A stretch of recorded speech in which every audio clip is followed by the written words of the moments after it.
아버지, 부족한 종이 이 강대상에서 주의 말씀을 전하려고 합니다. 하나님 은혜로 함께하여 주시옵고 이 모든 결과들이 오직 하나님께만 집중되는 효과로 나타날 수 있도록 하나님 붙들어 주시옵소서. 앞에서 말씀을 전하는 자나 그 어떤 자라도 하나님보다 높임 받지 않게 하나님께서 지켜주시옵고 홀로 하나님만 영광 받아 주시옵소서. 오늘 말씀을 전하는 그 내용들 중에서 하나님 오직 성도님들에게 진리만이 기억되게 해주시옵고 기억될 뿐만이 아니라 그 진리에 순종하며 살아가는 거룩한 백성이 될 수 있도록 붙들어 주시옵고 이 연약한 종의 입술을 주관하여 주셔서 하나님의 마음을 온전히 담아내는 자가 될 수 있도록 하나님 은혜로 함께하여 주시옵소서. 함께해 주시면 너무나 감사드리며 살아계신 우리 주 예수 그리스도의 이름으로 기도드립니다. 아멘. 우리는 지금까지 하나님 백성의 두 가지 성품에 대해서 배웠습니다. 첫 번째 성품은 영적으로 가난해지는 것이라고 했습니다.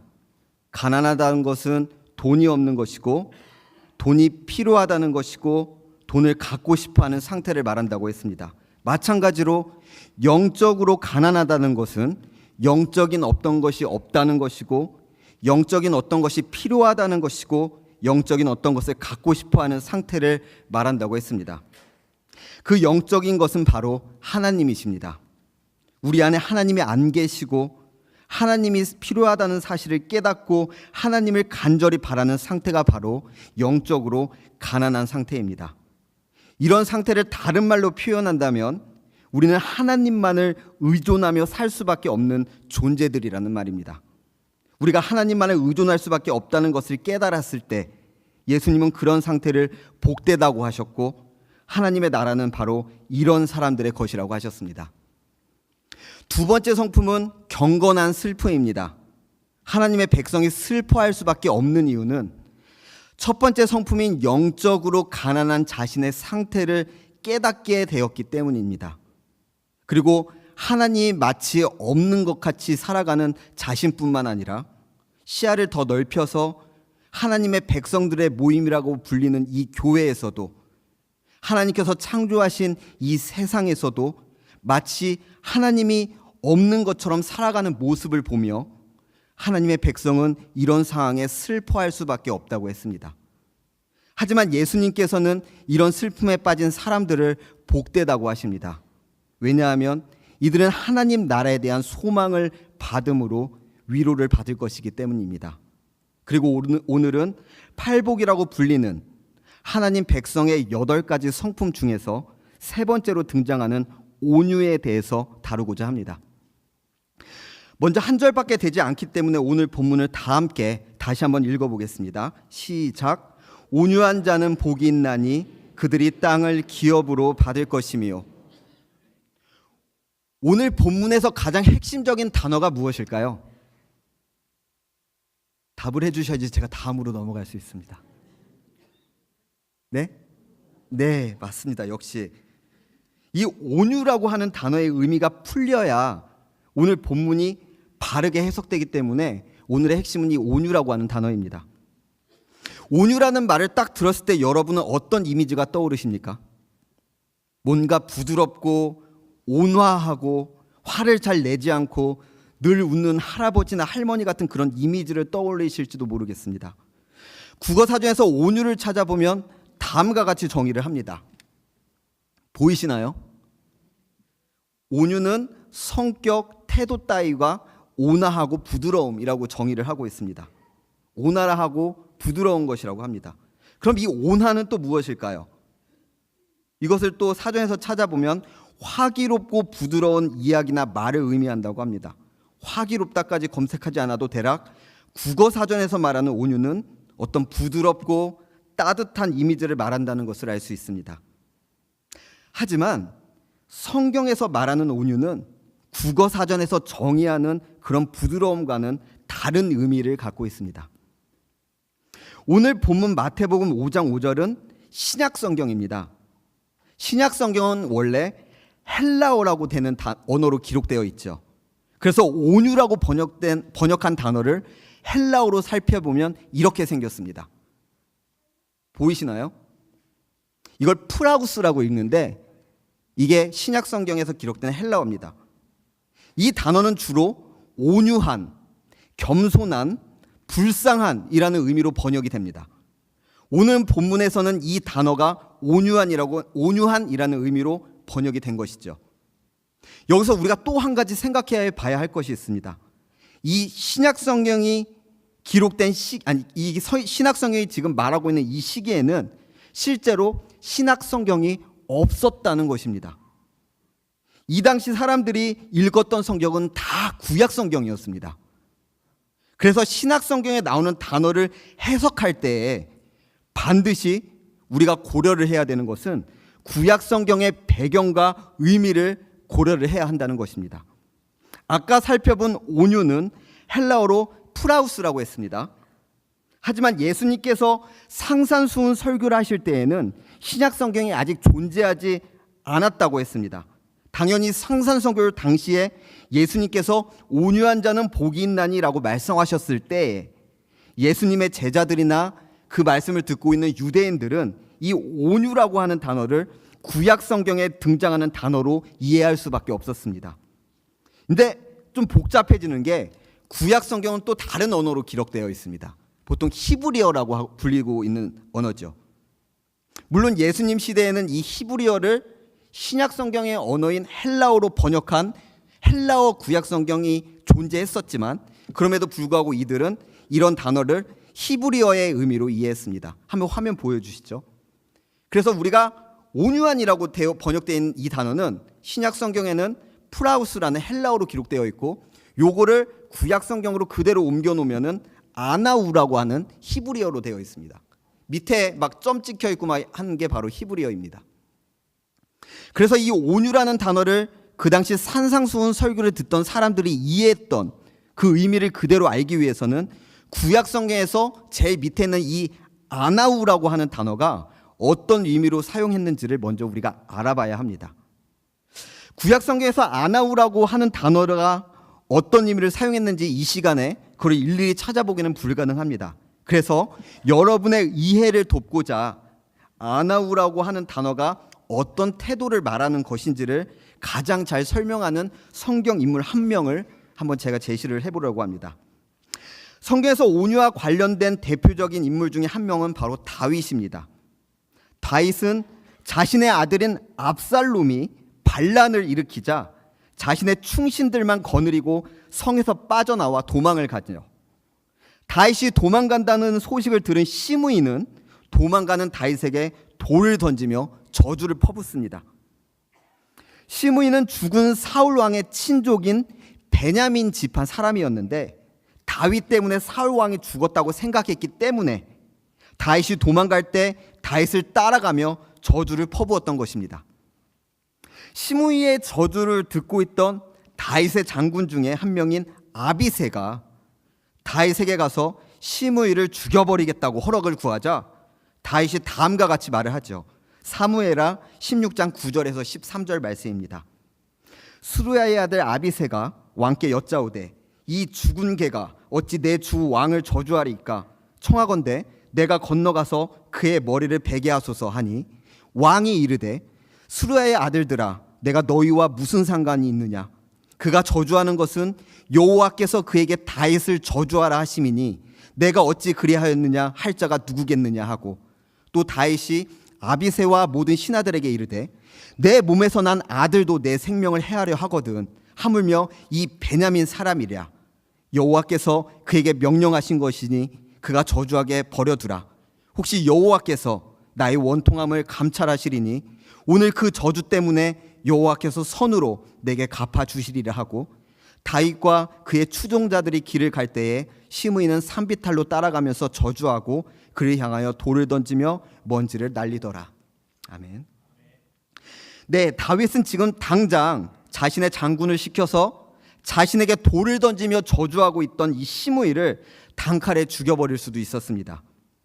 하지만 다윗은 자신의 아들은 지금 반란을 일으켰고 자신은 왕의 자리에 있다가 졸지에 도피를 해야 하는 상황에 처하게 되었고 자신이 왕의 자리에 있을 때에는 찍소리도 못하던 저 베냐민 집안 시므이가 자신에게 저주를 퍼붓고 있는 이런 상황이 여호와 하나님께서 허락하셨기 때문에 벌어지고 있다는 사실을 인지하고 있었습니다. 그래서 당장 자신의 힘으로 자신에게 저주를 퍼붓는 시므이를 제거해버릴 수도 있었지만 다윗은 이 상황을 그대로 그냥 받아들이는 태도를 취합니다. 이런 태도를 아나우, 다시 말해 온유라고 합니다. 이런 태도를 취할 수 있는 이유는 이 모든 일 뒤에 하나님이 계시다는 믿음이 있기 때문에 가능한 것입니다. 이런 사실을 모르는 하나님을 믿지 않는 사람들의 눈에는 다윗의 이런 온유한 태도가 단순히 불쌍하고 고통당하는 모습으로만 보일지도 모릅니다. 하지만 다윗은 눈앞에 있는 시므이가 아니라 그 시므이 뒤에 계신 여호와 하나님 앞에 지금 굴복하고 있는 것입니다. 구약 성경은 이러한 태도를 온유 또는 겸손이라고 번역을 합니다. 온유한 자들은 자신의 적에게 화를 내지 못합니다. 온유한 성품을 갖고 있기 때문에, 늘 부드럽고 온화한 말을 하는 성품을 가졌기 때문에 적에게 화를 내지 않는다는 말이 아닙니다. 성경에서 말하는 온유한 자는, 다시 말해 성경에서 말하는 겸손한 자는 자신에게 벌어지는 모든 일들의 배후에 여호와 하나님이 계시다는 것을 알기 때문에, 그래서 자신에게 벌어지는 모든 일들이 궁극적으로 자신의 유익을 위해서 하나님께서 허락하신 거라는 사실을 알기 때문에, 온유하고 겸손한 자는 자신에게 벌어지는 상황들을 마주할 때 그 상황이 지금 비록 해가 된다고 할지라도 그 상황 뒤에 계시는 여호와 하나님을 바라보며 그 상황을 그대로 받아들일 수 있는 태도를 갖게 된다는 말입니다. 이러한 태도를 온유 또는 겸손이라고 합니다. 시편 37편 7절에서 11절을 보면 온유한 자들이 어떤 사람인지를 잘 설명하고 있습니다. 제가 빨간색으로 표현을 해놨는데요. 여호와 앞에 잠잠하고 참고 기다리라. 분을 그치고 노를 버리며 불평하지 말라. 여호와를 소망하는 자, 이런 자를 11절에 온유한 자라고 얘기를 합니다.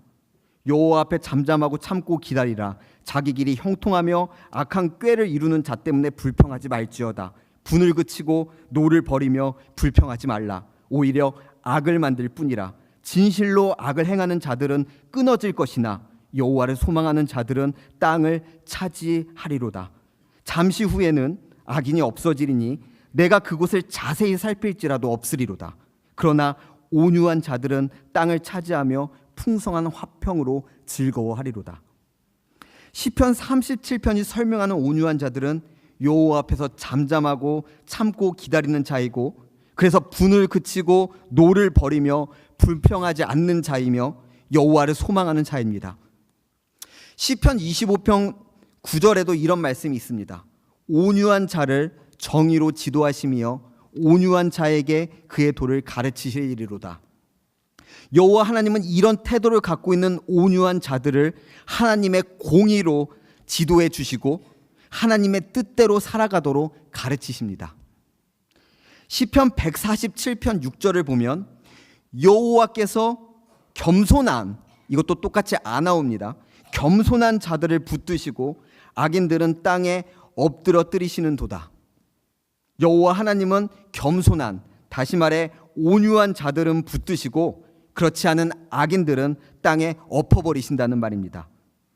스바냐 3장 12절을 보면 다음과 같은 말씀이 나옵니다.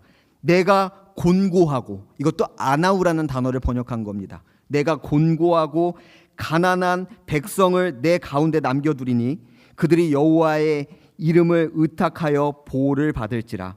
내가 나 여호와의 이름을 의지하는 온유하고 연약한 백성들을 내 가운데 남겨두리니 그들이 나 여호와의 보호를 받을 것이다 라는 말씀입니다. 여호와 하나님을 바라보기 때문에 현실의 어려움을 묵묵히 참아내는 자들을 여호와 하나님께서 보호하신다는 말씀입니다. 이렇게 온유, 겸손, 곤고 등으로 번역된 아나우라는 단어의 실제의 의미를 파악했을 때 우리는 민수기 12장 3절의 말씀을 더 명확하게 이해할 수 있게 됩니다. 민수기 12장 3절입니다. 이 사람 모세는 온유함이 지면의 모든 사람보다 더하더라. 모세는 온화한 성격을 갖고 있는 사람이 아니었습니다. 백성들에게 호통도 쳤고 여호와 하나님께 따지기도 했던 불같은 성정을 가지고 있었죠. 하지만 모세는 온유한, 다시 말해 아나우한 사람이었습니다. 모든 사건 뒤에 여호와 하나님께서 계시다는 것을 다른 모든 사람들보다 더 잘 알고 있던 사람이었습니다. 늘 어떤 사건이 터지면 여호와 하나님께 시선을 돌리던 사람이 바로 모세였습니다. 그래서 모세는 모든 사람들보다 훨씬 온유했다고, 모든 사람들보다 훨씬 여호와 하나님께 시선을 두고 복종했다고 성경은 기록하고 있는 것입니다. 구약 성경의 언어인 이 히브리어 아나우를 신약 성경의 언어인 헬라어로 번역을 하면 아까 프라우스라고 했습니다. 이 프라우스라고 하는 단어는 열기가 사라지는, 야생 짐승 따위가 길들여지는, 누군가에게 다스려지는 이런 의미를 갖고 있습니다.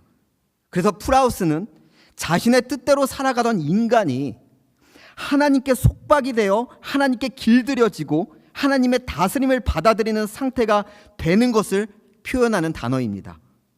자신의 뜻대로 살아가던 사람이 하나님께 길들여져서 하나님의 명령을 따라 살아가려는 태도를 갖게 됐을 때 성경은 이런 상태를 온유 또는 겸손이라고 번역을 합니다. 신약 성경에서 온유와 관련된 대표적인 인물은 바로 예수님이십니다. 마태복음 26장 39절은 온유와 관련된 대표적인 말씀이기도 합니다. 마태복음 26장 39절입니다. 다 함께 읽겠습니다. 시작. 조금 나아가사 얼굴을 땅에 대시고 엎드려 기도하여 이르시되 내 아버지여 만일 할만하시거든 이 잔을 내게서 지나가게 하옵소서. 그러나 나의 원대로 마시옵고 아버지의 원대로 하옵소서 하시고. 아멘. 이 말씀은 예수님께서 붙잡히시기 직전에 예루살렘의 동쪽 감람산에 있던 겟세마네 동산에서 하시던 기도였습니다. 십자가에 못 박혀 죽임을 당하는 것을 피할 수 있다면 피하고 싶습니다. 하지만 제가 원하는 대로 하지 마시옵고 하나님 아버지께서 원하시는 대로 하옵소서. 이런 태도를 바로 온유, 헬라어로 프라우스라고 합니다. 자신이 어떤 상황에 처하더라도 그 뒤에서 역사하시는 하나님을 신뢰하며 하나님의 뜻에 순종하는 태도를 말합니다. 구약 성경과 신약 성경 전체에서 말하는 온유는 결국 자신이 어떤 상황에 처하더라도 그 상황 뒤에 계시는 여호와 하나님을 의식하고 그래서 자신의 뜻을 꺾고 하나님의 뜻을 살아가려는 태도를 말합니다. 그러면 오늘 본문을 다시 한번 살펴보겠습니다. 어떡합니까? 이제 본문 시작인데. 마태복음 5장 5절입니다. 네, 다 함께 읽겠습니다. 온유한 자는 복이 있나니 그들이 땅을 기업으로 받을 것이며. 풀어서 해석하면 이렇습니다. 온유한 자는 이미 복을 받은 것이다. 왜냐하면 그들이 땅을 상속받을 것이기 때문이다. 이것을 조금 더 풀면 이렇게 됩니다.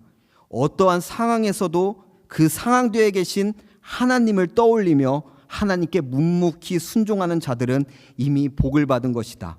왜냐하면 그런 사람들은 하나님의 땅을 상속받을 것이기 때문이다. 여기서 땅을 상속받는다는 것은 하나님 나라의 백성이 될 것이라는 또 다른 표현입니다. 하나님의 백성 중에 하나는 온유한 성품을 갖게 되는 것인데 이 온유라고 하는 성품은 어떤 따뜻하고 부드러운 성품을 말하는 것이 아니라 어떠한 상황에 처하더라도 그 상황 뒤에 하나님이 계시고 나를 사랑하시는 그 하나님께서 지금과 같은 상황을 내게 허락하셨기 때문에 내게 벌어진 지금의 상황이 혹 내 눈에는 악하게 보이고 고난으로 보일지라도 그 뒤에 계시는 하나님을 신뢰하며 지금의 상황 속에서 묵묵히 순종하며 살아가는 태도를 갖게 된다는 말입니다. 성경은 이런 태도를 온유 또는 겸손이라고 합니다. 우리는 이 땅에서 하나님의 백성으로 살아가는 사람들입니다. 하지만 우리가 이 땅에서 하나님의 백성으로 살아간다고 해서 하나님을 믿지 않는 사람들보다 우리에게 더 좋은 일이 많이 생기는 것도 아니고, 하나님을 믿지 않는 사람들보다 안 좋은 일이 덜 생기는 것도 아닙니다. 하나님을 믿는 사람이나 믿지 않는 사람이나 좋은 일이든 나쁜 일이든 동일하게 벌어지기 마련입니다. 이것은 마치 이 땅에 해가 비치면 믿는 자나 믿지 않는 자나 동일하게 그 햇빛이 비치는 것처럼, 하나님을 믿지 않는 자들과 마찬가지로 우리도 똑같이 희노애락을 경험하며 이 땅을 살아가게 된다는 것이죠. 아니, 오히려 하나님을 믿지 않는 사람들은 고민조차 하지 않는 일을 우리는 하나님의 백성이기 때문에, 하나님의 이름에 먹칠을 하면 안 되기 때문에 하나님께 영광을 돌리기 위해서 더 고민하고 신경 써야 하는 경우가 더 많이 있습니다. 어떤 때는 현실적인 손해도 감수해야 하기도 합니다.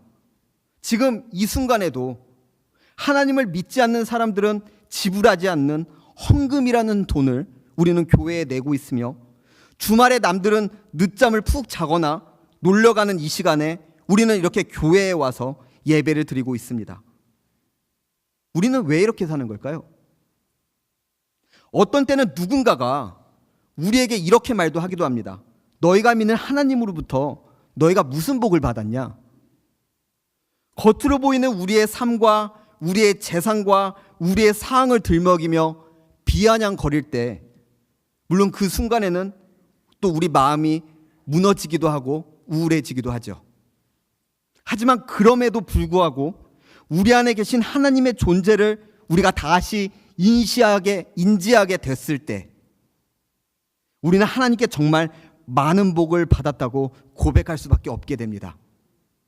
왜냐하면 하나님의 백성들은 조금씩 우리 눈에 보이지 않는 상황 너머에 계신 하나님을 인지하게 되기 때문입니다.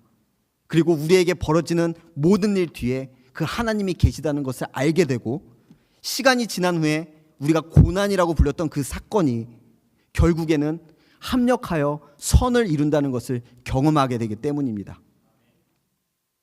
믿지 않는 사람들과 동일하게 힘들게 살아갈지라도 모든 상황 뒤에 계시는 하나님을 경험하게 되기 때문에, 그래서 온유한 사람은 이 땅을 살아가는 사람들이 추구하는 돈과 집과 외모와 같이 자랑할 것이 하나도 없다고 할지라도 눈에 보이지 않는 하나님의 나라를 소유했다는 그 사실 하나만으로 이 땅에서 만족하며 살아갈 수 있게 됩니다. 믿지 않는 사람들에게는 온유한 사람이 불쌍해 보이고 좀 구질구질하게 보일 수도 있습니다. 대체 뭘 믿고 저렇게 살아가나 생각할 수도 있죠. 하지만 그 믿지 않는 사람들이 그렇게 눈에 보이지 않는 것을 바라보며 살아가는 우리를 자세히 지켜보게 된다면 결국 이런 질문을 하게 될 것입니다. 어떻게 그런 상황에서 그렇게 감사하며 살아갈 수 있느냐고 말입니다. 그 믿지 않는 사람들은 우리의 삶 속에서 자신에게는 없는 어떤 것을 발견했기 때문에 그런 질문을 성도들에게 하는 것이죠. 하나님을 믿지 않는 사람들이 갖고 있지 않은 태도와 삶, 다시 말해 하나님의 백성이기 때문에 하나님을 믿지 않는 사람들과는 다르게 구별되게 살아가는 모든 태도와 성품과 행동을 성경은 거룩이라고 합니다. 그리고 그렇게 거룩하게 세상 사람들과 다르게 눈에 보이지 않는 하나님을 바라보며 이 땅을 살아가는 것을 예수님은 빛과 소금의 역할이라고 말씀하시죠. 그래서 팔복, 천국 백성의 8가지 성품을 설명한 후에 바로 빛과 소금의 이야기가 나오는 것입니다. 빛은 주위를 비추기 위한 목적을 갖고 존재하고, 소금은 맛을 내기 위해 존재하듯이 너희 하나님의 백성들은 하나님을 믿지 않는 이 세상에서 이 8가지 성품대로 세상 사람들과는 다르게 하나님의 말씀에 순종하며 이 세상에서 거룩하게 살라고, 그리고 그것이 너희가 이 땅에 존재하는 이유라고 우리에게 가르치시고 계신 것입니다. 우리 하나님의 백성들은 이런 온유한 성품을 갖고 있어야 합니다. 이 단어는 겸손이라고도 번역되기도 하죠. 온유해야 한다고 해서 부드러운 성품을 말하는 것이 아닙니다. 겸손해야 한다고 해서 다른 사람에게 겸양을 떨라는 말이 아닙니다. 성경에 나오는 온유와 겸손은 눈에 보이지 않는 하나님께 시선을 두고 살아가는 것을 말합니다. 눈에 보이지 않는 하나님께서 이 세상의 모든 것을 주관하시기 때문에 우리가 처한 모든 상황 속에서 그 상황 뒤에 계시는 하나님을 바라보며 묵묵히 맡겨진 자리에서 하나님께 순종하며 살아가는 것, 이것을 성경은 온유와 겸손이라고 말을 합니다.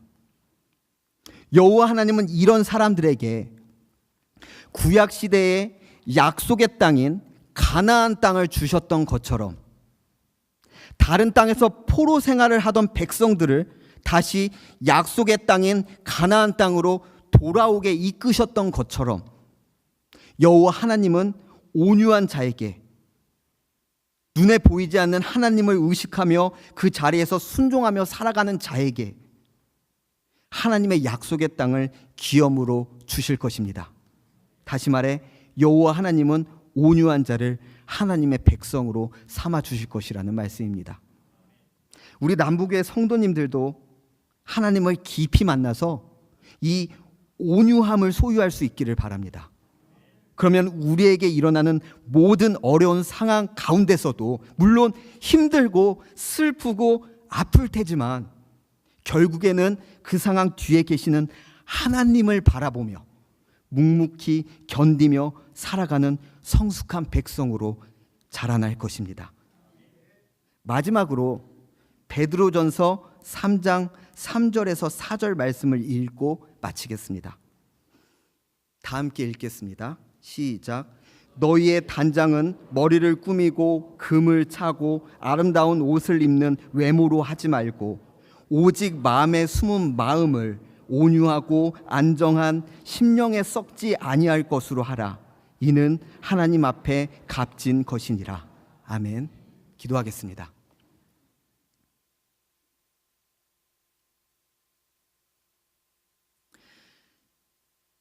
은혜가 많으신 하나님 아버지, 정말 너무나 살아가기 힘든 이 시기를 살아가는 우리 성도님들 가운데 함께하여 주시고, 우리가 어떤 상황에 처하더라도 그 뒤에 계시는 하나님을 바라볼 수 있는 은혜를 우리에게 허락하여 주시옵소서. 그리하여 환난은 인내를, 인내는 고통을, 인내는 연단을, 연단은 소망을 이루는 줄 알미라고 고백했던 사도 바울의 고백처럼 우리의 모든 고난 뒤에 계시는 하나님과 하나님의 나라를 바라보며 소망하며 살아가는 우리 거룩한 남북의 성도님들이 되시기를 바랍니다. 하나님 은혜로 우리의 연약한 점들을 붙들어 주시옵고, 눈에 보이는 것에 흔들릴 때 하나님을 바라볼 수 있게 해주시옵고, 감정이 요동칠 때 기도의 자리로 나가게 해주시옵고, 모든 것들이 하나님의 존재도 그 어떤 것도 느껴지지 않을 때 묵묵히 주의 말씀을 믿고 신뢰하며 붙들고 나아가는 거룩한 성도들이 될 수 있도록 우리의 연약한 점을 붙들어 주시옵소서. 하나님께서 우리 성도들을 끝까지 붙들어 주시며 우리가 주의 땅을 기업으로 받을 때까지 인도해 주실 것을 믿사오며 감사드리며 살아계신 우리 주 예수 그리스도의 이름으로 기도드립니다. 아멘.